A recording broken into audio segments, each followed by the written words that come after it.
Heart attack వచ్చిన వాడిని నడిపించకండి. అమ్మ అంబులెన్స్ ఇక్కడే ఉందని నడిపించకండి. పడుకోబెట్టకండి, నిల్చోబెట్టకండి, ఓన్లీ కూర్చోబెట్టి. రెండవది టాబ్లెట్ రాసుకోండి.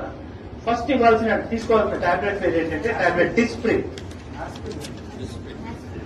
Disprin DISPRIN Disprin.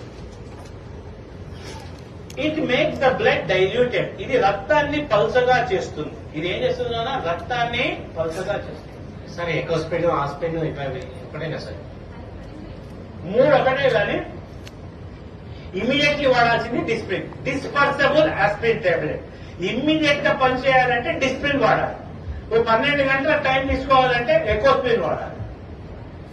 ఆస్పిరిన్ అస్సలు వాడద్దు, ఎందుకంటే అది డైరెక్ట్ యాసిడ్. ఆస్పిరిన్ వాడకండి. ఆస్పిరిన్ వాడితే తప్పనిసరి మీరు నార్మల్ వాటికి ఎప్పుడైనా మీరు ఏది మెడికల్ షాప్ పోయి ఆస్పిరిన్ తీసుకున్నప్పుడు దాంతో పాటు ఒక డైనిన్ కూడా తీసుకోండి. ఎందుకంటే